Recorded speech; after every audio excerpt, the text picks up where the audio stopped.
بسم اللہ الرحمن الرحیم نحمده ونصلی علی رسولہ الکریم اما بعد۔ سورہ فرقان کے آغاز میں اللہ رب العزت نے قرآن مجید کی حقانیت کو بیان فرمایا، اور اس قرآن مجید کو اللہ رب العزت نے فرقان کے نام سے بیان فرمایا ہے۔ پھر اس کے بعد اللہ تبارک و تعالی نے ہر زمانے میں جو انبیاء کرام علیہم الصلاۃ والسلام تشریف لائے تو لوگوں کا ایک اعتراض یہ ہوتا تھا کہ ما لہذا الرسول یأکل الطعام ویمشی فی الاسواق، کہ آخر یہ کیسے رسول ہیں جو کھاتے پیتے بھی ہیں اور بازاروں کے چکر بھی لگاتے ہیں، ان کے ساتھ فرشتوں کو نازل کیوں نہیں کیا گیا؟ اس اعتراض کو اللہ رب العزت نے بیان فرمایا ہے۔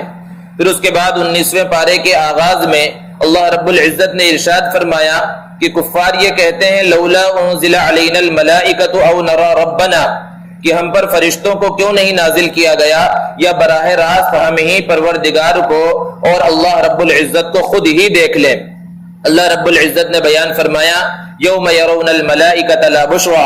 ضرور ایک دن یہ لوگ فرشتوں کو دیکھیں گے، اور جس دن وہ فرشتوں کو دیکھیں گے وہ دن ان کے واسطے اچھا دن نہیں ہوگا، خوشی والا دن نہیں ہوگا۔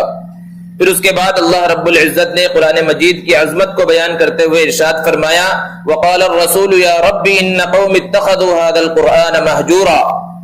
کہ ایک دن ایسا آئے گا کہ نبی کریم صلی اللہ علیہ وسلم اللہ رب العزت کے دربار میں اپنی امت کی شکایت فرمائیں گے، اور شکایت کیا فرمائیں گے کہ اے میرے پروردگار ان قوم اتخذوا هذا القرآن مہجورا، میری قوم نے، میری امت نے اس قرآن مجید کو چھوڑ دیا تھا۔ ذرا تصور کیجئے کہ نبی کریم صلی اللہ علیہ وسلم شکایت کریں تو اللہ رب العزت اس شکایت کو قبول فرمائیں گے یا نہیں فرمائیں گے؟ قرآن کریم کو چھوڑ دینے کے کئی مفہوم ہو سکتے ہیں۔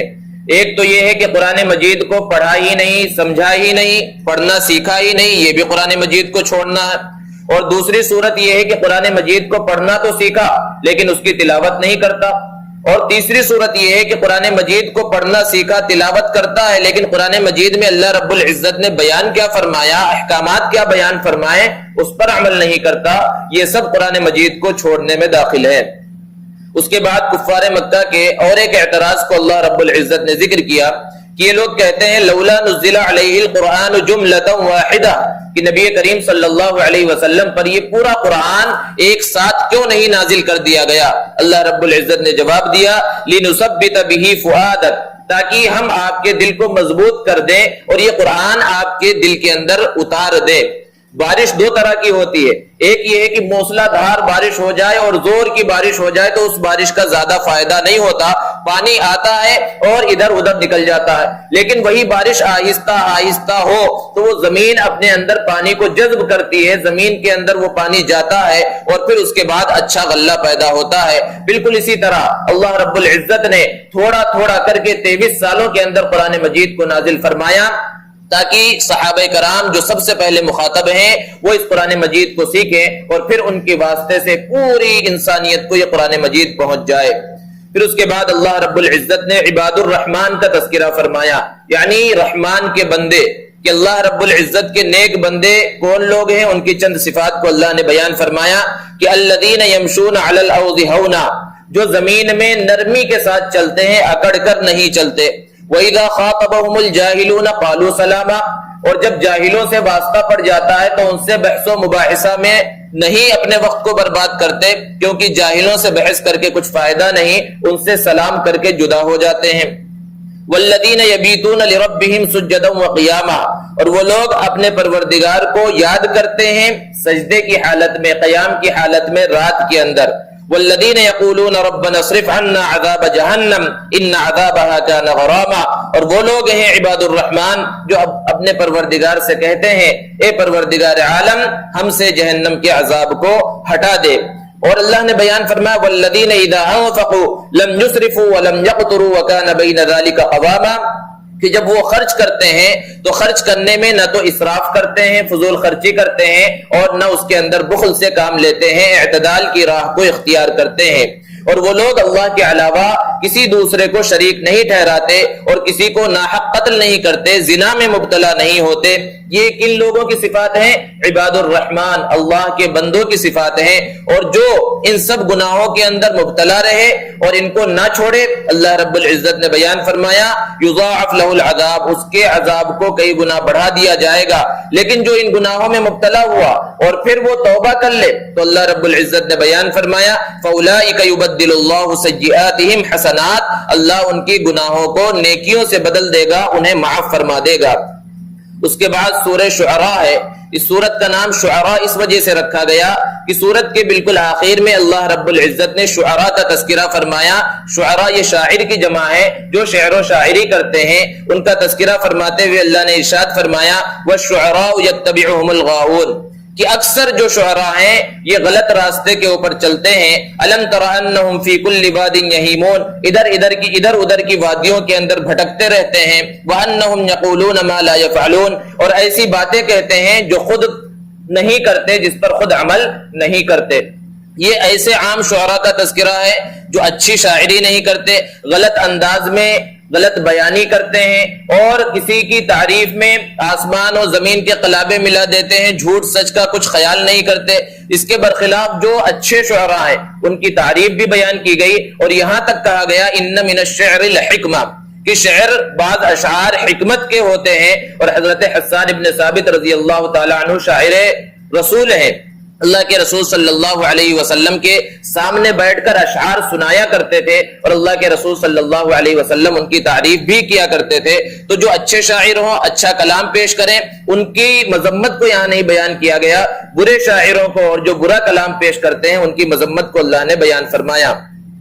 اس صورت میں جیسا کہ آپ نے محسوس کیا ہوگا کہ ایک ہی آیت کئی مرتبہ بار بار اللہ رب العزت نے دہرایا ہے، ان فی ذلک لآیہ وما کان اکثرهم مؤمنین وان ربک لہو العزیز الرحیم۔ اللہ رب العزت نے مختلف قوموں کا یہاں پر تذکرہ فرمایا، ان کی جانب جو انبیاء کرام علیہ الصلوۃ والسلام بھیجے گئے انہوں نے کس انداز میں اپنے قوم کو سمجھایا اس کو اللہ رب العزت نے بیان فرمایا۔ اور جب قوم کے لوگوں نے نہ مانا تو آخرکار ان کے اوپر عذاب آیا، تو اس وقت اللہ رب العزت نے ارشاد فرمایا ان فی ذلک لآیہ، بے شک یہ بہت بڑی نشانی ہے اور اس کے اندر سمجھنے والوں کے واسطے بہت ہی زیادہ نصیحت ہے اور عبرت ہے۔ انبیاء کرام علیہ الصلوۃ والسلام کس طرح اپنے قوم کو دعوت دیتے تھے، اللہ رب العزت نے اس کو بھی بیان فرمایا کہ ہر نبی آنے کے بعد اپنے قوم سے یہ بات کہتا انی لکم رسول امین، بے شک میں تمہارے سامنے ایک امانت دار رسول بنا کر بھیجا گیا ہوں، فاتقوا اللہ واطیعون، لہذا اللہ سے ڈرو اور میری اطاعت کرو۔ وما اسألکم علیہ من اجر، میں تم سے کسی پیسے کا سوال نہیں کرتا، اجرت کا سوال نہیں کرتا۔ ان اجری الا علی رب العالمین، مجھے اجرت اور ثواب تو اللہ رب العزت عطا فرمائیں گے۔ مختلف انداز میں مختلف اسلوب سے اللہ رب العزت نے بدل بدل کر اس آیت کریمہ کو یہاں پر سورہ شعراء کے اندر بیان فرمایا ہے۔ اس کے بعد سورہ نمل ہے، نمل کے معنی چونٹی کے ہیں۔ اس صورت میں اللہ رب العزت نے چونٹی کا تذکرہ فرمایا، حضرت سلیمان علیہ السلام کے واقعے کو بیان فرماتے ہوئے کہ حضرت سلیمان علیہ السلام اپنی قوم کے ساتھ ایک میدان سے گزر رہے تھے، وہاں بہت ساری چونٹیاں تھی، تو چونٹیوں کی جو سردار تھی سب سے بڑی، اس نے اپنی دوسری چونٹیوں کو مخاطب کرتے ہوئے کیا کہا، یا ایھا النمل ادخلوا مساکنکم، کہ اے چونٹیوں اپنے اپنے بلوں کے اندر داخل ہو جاؤ، لا یحطمنکم سلیمان وجنودہ وہم لا یشعرون، کہیں تمہیں سلیمان اور ان کا لشکر روند نہ ڈالے، کیونکہ انہیں تو نظر نہیں آئے گا، کیونکہ تمہاری جسامت اور تم بالکل معمولی ہو اور وہ اوپر سے چلے جائیں گے۔ حضرت سلیمان علیہ السلام کو اللہ رب العزت نے بہت بڑی بادشاہت عطا فرمائی تھی اور بہت ساری خصوصیات سے نوازا تھا۔ وہ جانوروں کی، پرندوں کی بولیاں سمجھ لیتے تھے، سن لیتے تھے، چونٹی کی اس آواز کو بھی سنا اور حضرت سلیمان علیہ السلام مسکرائے، اور مسکرانے کے بعد ارشاد فرمایا رب اوزعنی ان اشکر نعمتک التي انعمت علی وعلی والدی وان اعمل صالحا ترضا، کہ یہ سب نعمتیں اللہ نے مجھے عطا فرمائی ہیں تاکہ میں پروردگار عالم کا شکر ادا کروں، وہ ان نعمتوں پر جو اللہ نے مجھ پر اور میرے والدین پر فرمائی ہیں۔ اس کے بعد اللہ رب العزت نے حضرت سلیمان علیہ السلام کے ایک واقعے کو بیان فرمایا کہ ان کے دربار میں دوسری بہت ساری مخلوقات، دوسرے جانور، پرندے موجود رہتے تھے، اور حضرت سلیمان علیہ السلام ان کو مختلف کام سپرد کیا کرتے تھے، ان کی حاضری بھی لیا کرتے تھے۔ ایک مرتبہ جب حاضری لی تو ایک پرندہ ہدہد غائب تھا، حضرت سلیمان علیہ السلام نے کہا یہ کہاں چلا گیا ہے؟ اگر آنے کے بعد اس نے کوئی معقول عذر پیش نہیں کیا تو میں اسے سزا دوں گا۔ تھوڑی دیر گزری تھی کہ ہدہد آیا اور اس نے کہا کہ میں اڑتے اڑتے آج ایسے علاقے میں پہنچ گیا جس کو قوم سبا کا علاقہ کہا جاتا ہے، اور وہاں کے لوگوں کو میں نے دیکھا کہ وہاں کے لوگوں پر ایک عورت حکومت کرتی ہے، اور وہ لوگ اللہ کی عبادت نہیں کرتے، وہ لوگ سورج کو جو ہے سجدہ کرتے ہیں، سورج کی عبادت کرتے ہیں۔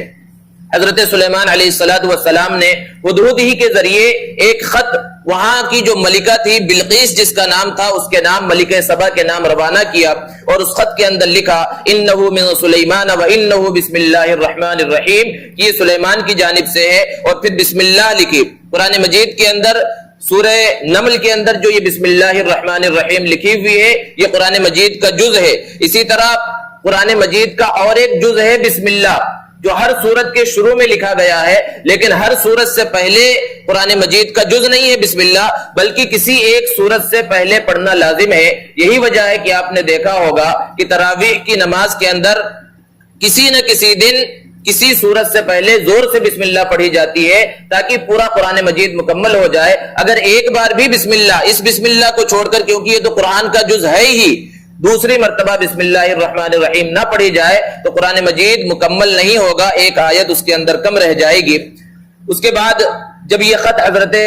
سلیمان علیہ السلام کا بلقیس کے پاس پہنچا تو بلقیس نے حضرت سلیمان علیہ السلام کے پاس کچھ تحفے تحائف بھجوائے۔ حضرت سلیمان علیہ السلام کے پاس جب وہ لشکر تحفے تحائف لے کر پہنچا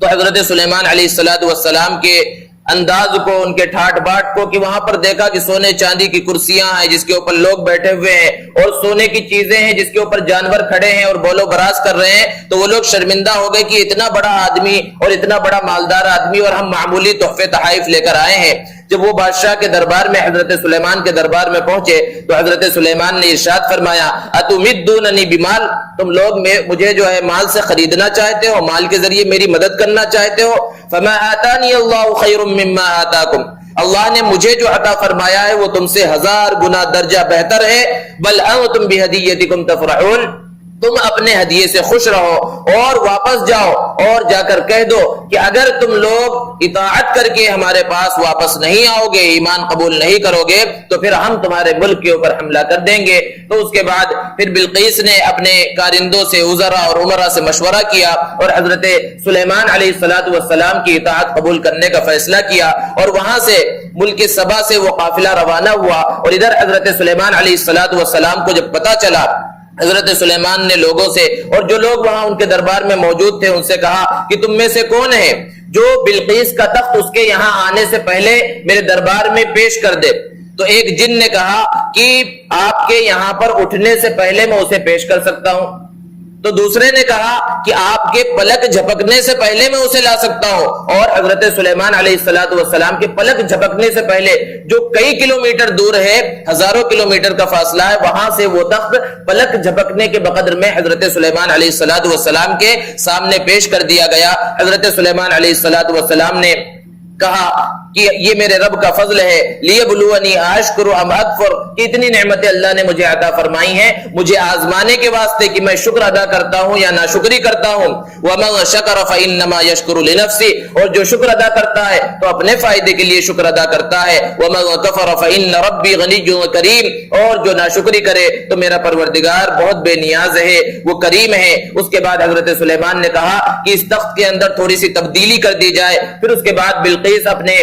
کارندوں کے ساتھ، وزراء عمراء کے ساتھ وہاں پر پہنچی، حضرت سلیمان علیہ السلام کی اطاعت کو قبول کیا، حضرت سلیمان علیہ السلام پر ایمان کو قبول کیا۔ حضرت سلیمان علیہ السلام نے ایک عالیشان محل بنوایا تھا جس کے سامنے ایک بڑی نہر بھی تھی۔ بلقیس کو لے کر جب اس محل کے اندر جانے لگے تو بلقیس نے سمجھا کہ یہ پانی ہے، اور اپنے پائجامے کو تھوڑا اوپر اٹھانے لگی تاکہ پانی پائجامے پر، شلوار پر نہ لگ جائے۔ حضرت سلیمان علیہ السلام نے کہا اس کی ضرورت نہیں ہے، پانی تو اس کے نیچے ہے، اس کے اوپر صاف شفاف شیشہ آئینہ لگا دیا گیا ہے۔ اتنا صاف شفاف شیشہ تھا کہ سمجھ میں ہی نہیں آتا تھا کہ شیشہ لگا ہوا ہے۔ یہ سب معجزات اللہ رب العزت نے حضرت سلیمان علیہ السلام کو عطا فرمائے تھے۔ ان واقعات کو اللہ رب العزت نے نازل فرمایا، محمد عربی صلی اللہ علیہ وسلم کو بتلایا تاکہ اس کو سننے والے اس سے عبرت حاصل کریں۔ اللہ تبارک و تعالی ہمیں قرآن کو سمجھنے کی توفیق عطا فرمائے۔ وآخر دعوانا الحمدللہ۔